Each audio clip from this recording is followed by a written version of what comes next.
Welcome back to the channel, everybody. Happy to have you here. So I hope you all had a safe day out there. This article here, there's a lot of big things happening in crypto right now. By the way, if you like this content, please smash that like button and also join the family and subscribe to the channel. All right, so this article here, huge news, absolutely massive news. And I said for years this would happen. All the companies would come together. We just saw Algorand team up with Hedera, and guess what? This article is titled Ripple Meets Hedera, Crypto Leaders Groundbreaking Chat. Listen, I'll save you a lot of time in this article here. Brad Garlinghouse and Lehman Baird of Hedera had a discussion. They had an interview together, and they said there could be possible collaborations in the future. Now, doesn't this sound like what I told you about Algorand and Hedera about a month ago? I think it was about a month ago, maybe 3 weeks ago. Then shortly after that, we saw Algorand team up with Hedera. There's big things. Like, all of these bank coins are part of a single new financial system. This is why I used to tell people on the channel, and it's just my opinion, of course, not financial advice, but I used to say there's no reason to pit the bank coins against each other. A lot of people used to do that. XRP versus XLM, HBAR versus Algorand, you know, they all work together. Now you're seeing them actually partner up together. How long before Stellar gets involved here? Like, you know, I mean, unbelievable time. So it'll be interesting to see what collaborations, as they say here, are going to come out of any future partnerships or projects between Ripple and Hedera. They are both powerhouses. All right, so now let's move on here to another article. This one here is titled Expert Asserts Insufficiency of 100 billion XRP for Global Economy. All right, so let's hear this person out before I give my thoughts. It says a notable figure in the crypto community has argued that XRP's max cap of 100 billion tokens would be insufficient to facilitate transactions for the global economy. It says in a recent statement on X, Versan Aljara, the founder of BlackSwanCapitalist.io, stated that burning XRP tokens is pointless. I sort of disagree with that. It's interesting, it's fun, and you know, never know where it leads to. And I'll say this, as the transactions increase, more XRP is just naturally burned anyway. You know, that's just part of the chain. It's part of the mechanisms, correct?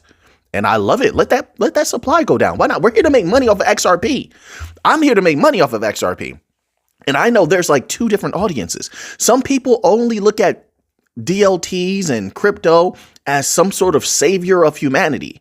I get that. I understand that. But I'm here to make lots of money off of crypto. So let that supply go down. The supply goes down. It becomes a little bit rarer. Maybe it lends to that price going up in the future, of course, in the future. But maybe they're talking about like the Jahal, how people are just burning. I think that's how it goes. You burn your XRP in order to receive this other token. But let's keep going on here. Let's see if he clarifies. Aljara voiced his reservations about XRP incineration amid the asset hitting a noteworthy burn milestone. Recall that last week, the Crypto Basic uncovered that tokens burnt off the XRP ledger had surpassed 12 million units. Key community figures such as Panos Mekris, co-founder of Anodos Finance, view this milestone positively. I do as well, emphasizing that XRP is a deflationary asset. Yes.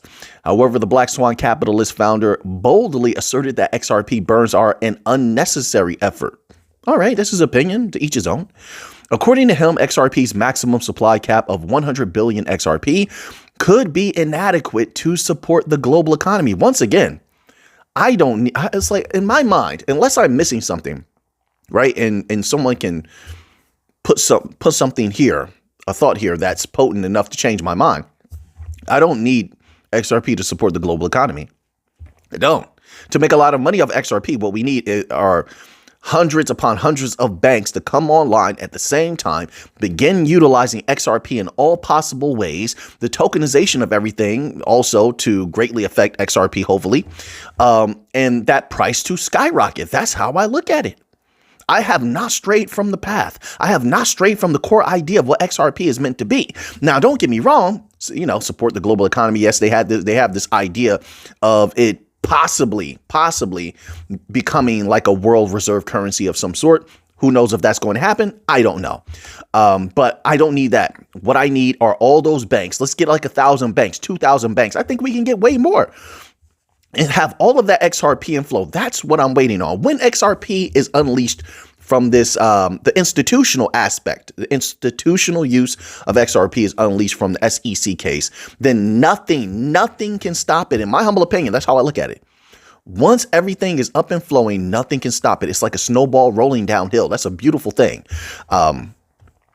So it says here, 100 billion XRP would be inadequate. El Jara argued that while the idea of burning XRP tokens may seem appealing, it is ultimately unwarranted.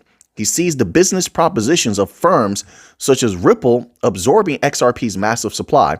In his words, quote, if you think 100 billion XRP is enough to service the global economy, once again, I just don't feel that. Look, if it does that, if they attempt that, okay, that's fine. But we don't even need to be global in that way as far as individuals, retail, like dealing with the customer. Listen, we just need interbank payments, large value cross-border transactions, in my humble opinion. Let's go there. That's trillions upon trillions of dollars each year. Loosen up Nostro. That's how I look at it. We don't need to have this global touch, for lack of a better word. That's like what Stellar needs to be focusing on. In my humble opinion, Stellar is the one that's for the people, for retail, that needs to really be thinking globally about the global, how do they phrase this here? The global economy.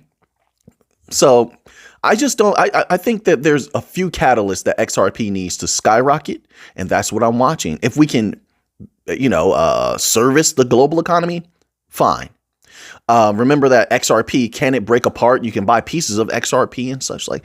So, I mean, I think that they planned things out as best as that they could. I think David Schwartz knew what he was doing.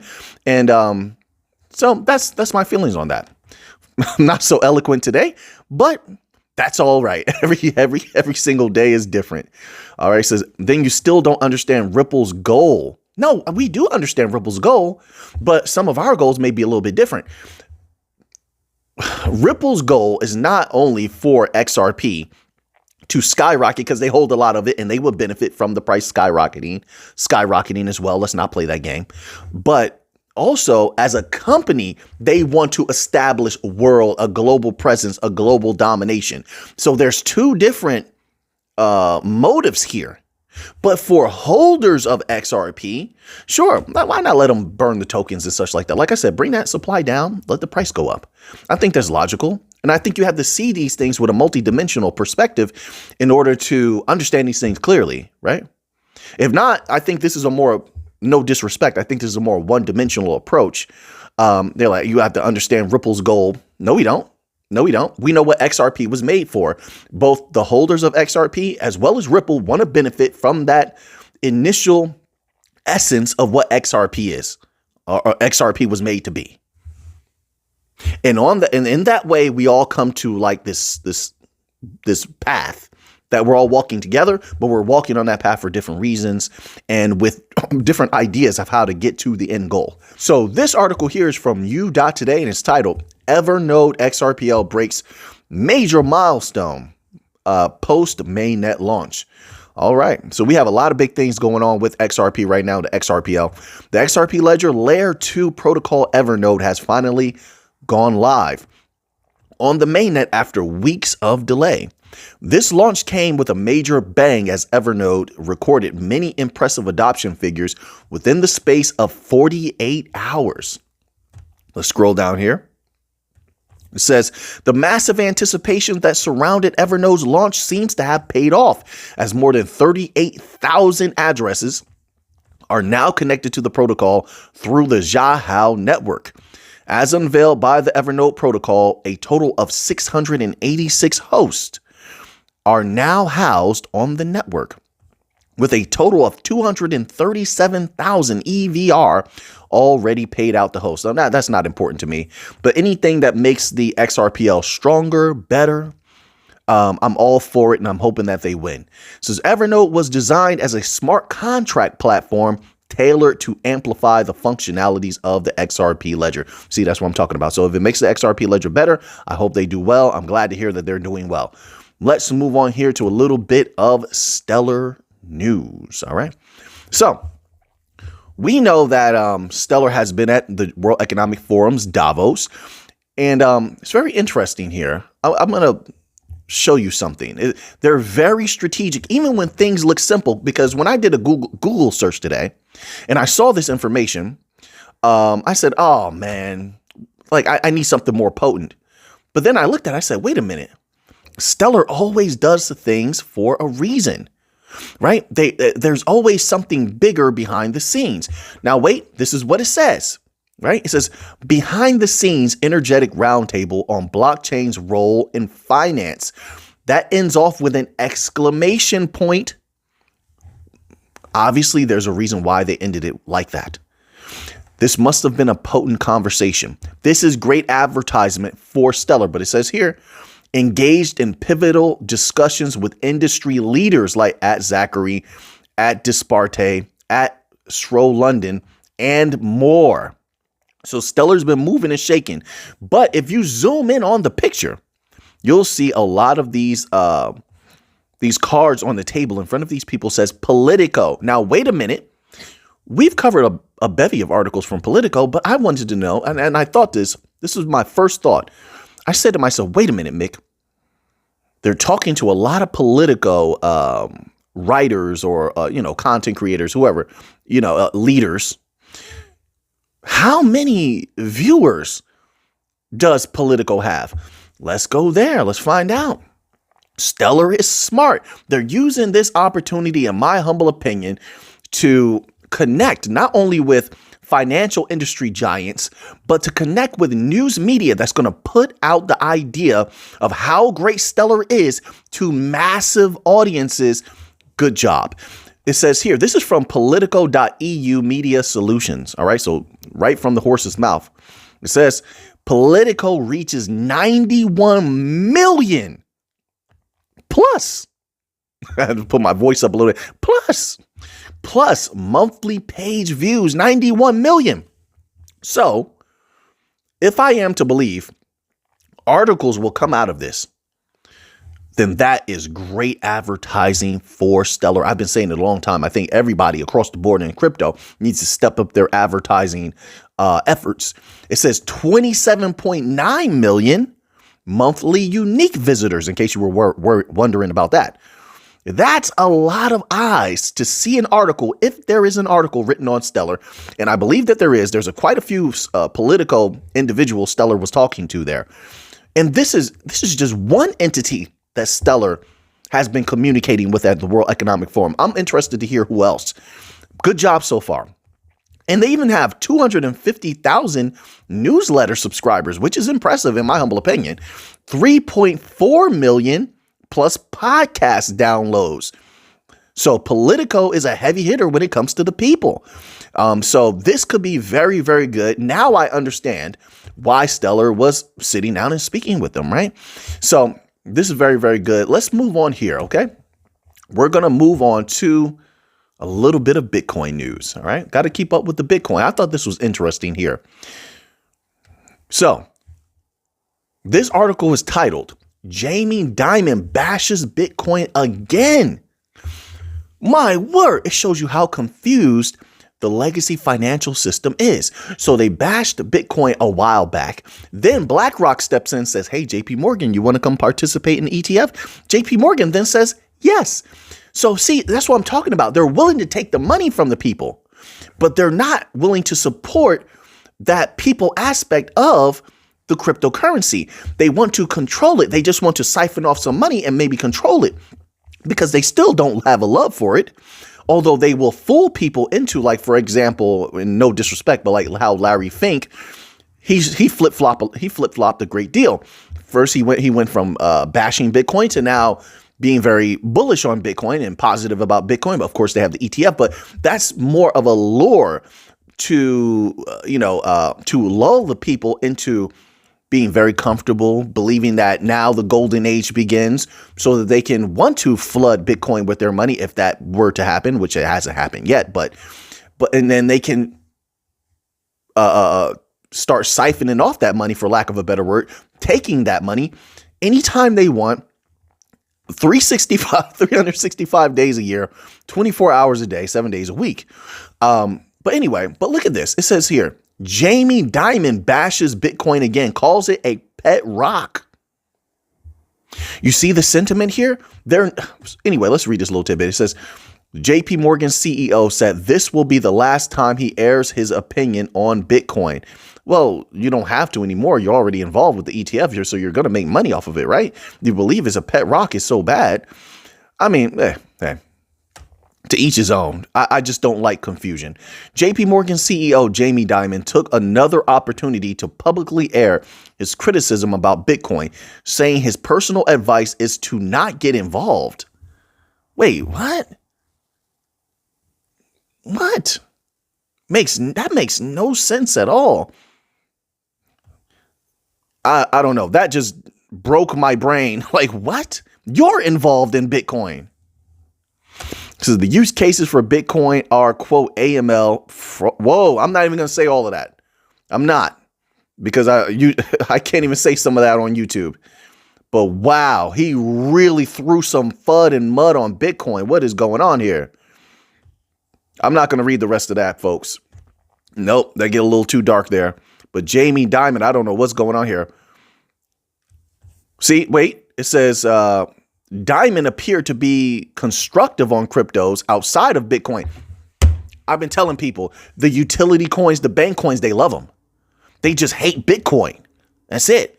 So you got to watch how they deal with Bitcoin, if you're a Bitcoin holder, that is. It says, noting there are many folks can, quote, do something with, quote, such as tokenization of real world assets.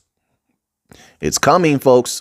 It says, asked about asset management giants like Fidelity and BlackRock getting involved with Bitcoin via spot ETFs, Dimon responded that he, quote, doesn't care, unquote, and promised this will be the last time he speaks on Bitcoin. Now, hold on 1 minute. BlackRock, let's type in BlackRock, JP Morgan, Bitcoin ETF, because I could have sworn, am I mistaken? Didn't BlackRock invite JP Morgan to participate in the ETF? BlackRock on pace to become world's largest Bitcoin holder. Hold on, let's scroll down. One thing I don't like about the modern age with articles get buried so easily. Yeah, so here, it says here, this is from thestreet.com, just one of many articles. JP Morgan Securities has been listed as an, quote, authorized participant, unquote, for BlackRock's proposed spot Bitcoin ETF. So I don't know what's going on with JP Morgan. But, man, that's a wild company right there, right? Especially if you know their history. But let's end off here today, folks, with a little bit of gold news, all right? Gold is down just a little bit, just a wee bit. We're still up greatly, from where we came in, but it's down from the highs that it's been seeing as of late. So let's read this little tidbit here. It says, market update. Gold prices in turmoil as treasury yields rebound and U.S. dollar dominates. Gold prices slump, dragged lower by the rebound in U.S. treasury yields. I told you when those yields go up is a problem. And when those yields go up, there's a liquidity drain that happens every time. That capital has to come from somewhere. And then it says here, and the strength of the U.S. dollar, which we saw get really strong. It went up to like 102.5. I don't know what it is right now, but it was green. And so as soon as I saw it go to 101, then it went to 102, 102.5. I said, here we go, folks. There's about to be some problems. But everything was red across the board last time I looked. All right. I don't know what it is right now, as this video is old. The videos are always released hours after I recorded them, of course. So I don't know what it's going to be doing when you see the charts. It says the precious metals outlook is starting to become less bullish. How? Nothing has changed. Look, it's this type of dramatic reaction that always just makes my head spin and say, what are you talking about? What are you doing? All the major catalysts, nothing has changed. Nothing. Massive geopolitical tension. Does that not always add to the price of gold rising? Yes. Massive purchases by countries of gold, right? Massive purchases by countries of gold. That has continued. The banks across the world, not just the United States anymore. Everyone has their eye on all the banks now, and they're all doing terrible. So banks around the world look like there could be multiples of collapses in sometime in 2024 or 2025. Now, there's no guarantee that's going to happen, but the fact that possibility exists, super bullish for gold, super bullish for gold. So, and then not only that, let me throw in another catalyst. There's been massive gold promotion across the world. You even have them selling gold in Costco, selling gold in Walmart. So there's a new era of gold promotion out there. So that's a positive catalyst as well. There's massive deposit. Let me throw in also, there's massive deposit flight from the banks that has never stopped. That hasn't stopped throughout 2023, and it hasn't stopped in 2024. So money is coming out of there, and a lot of it has been going into gold to protect it. So all of the major catalysts are still there. Okay, so now we're going to close out with this last chapter here, which it was a request. I hope the individual actually looked in the chapters and see that I honored my word and I spoke on this. Now, I'm trying to remember off the top of my head. I left my papers upstairs. My apologies. I left my papers upstairs that I had it written down on the actual comment from this morning. And the comment was something of the nature of, if the US dollar were to collapse, then what would crypto be? What would crypto be worth? Would it be worthless? Like Bitcoin? I think the person highlighted Bitcoin in particular. Would it be worthless? What would it be valued on? Or, so now let me just put out a few thoughts, and I hope I'm going to do my best. I hope that I, satisfy answering your question. In my humble opinion, if the dollar were to be greatly diminished, I won't say a complete collapse. I'm not sure about a complete collapse. There are most of the blockchains are pretty much currency agnostic. Like they can just move to a different currency if they want to. I don't think that that's what will happen. I think that a lot of the powers in the world see a fiat currency collapse of sorts, so even if it's a partial collapse. I'm not saying a complete collapse. I think that they see that as a possibility. This is why there's been a huge push for gold. They all have been buying record amounts of gold. They've been pushing the idea of gold everywhere, like I've never seen before. I think that crypto is smart enough, and I believe that they would switch over to a gold standard of some sort. I do. Gold is a world reserve currency, and I believe that they could back most of these cryptos with gold, and now you don't even have to move gold. Everything is digitized. But I also believe, and someone may say, well, how would we liquidate our crypto into gold and then spend it? Gold cards. Many people have gold cards where they're holding their value in gold, just like crypto. And you can spend the value of that gold just by the swipe of a card, or, put the chip in the machine. So those exist all over the place, and it only takes a little bit to promote those everywhere. So they could easily jump over to something else. Listen, I don't believe that they would switch over to another currency. They could. You could always transfer that value from US dollars into, let's say, like yuan, just as an example, or euro, which I'm not sure what the euro is doing right now, because it had reached parity with the dollar, which is not good. So I don't know how much trust that people will have in the euro. We have to keep an eye on what the euro is doing. But so I'm not sure if people would be willing to transfer that value over to something else like the yuan or the euro, but that's possible also. So you can always transfer that value to something else. Now, if the US dollar were to collapse, and it's just my humble opinion, other financial individuals may have something else that they believe in. I can only speak for myself. But I think that the US dollar collapse will have a ripple effect. There's just too much tied to it. It has too much power. And that's why I'm saying I believe everything will fall back to gold. I do. Gold, silver, but gold is the premier. It's up there at the top. It's on the throne. I think everything will fall back to the dollar. I believe that the United States, major countries would begin to rely on gold. I hope I said gold before and not the dollar. But if I make a mistake, my apologies, and just just auto correct for me. Okay, if I make a mistake. But I think all countries would default to gold. That's why they're holding massive amounts of it. So I don't think that crypto, I just don't think crypto will have a problem in the future. I think crypto has less problems than fiat currencies, to be quite honest. And you have a multitude of ways to extract value from crypto, store value in crypto.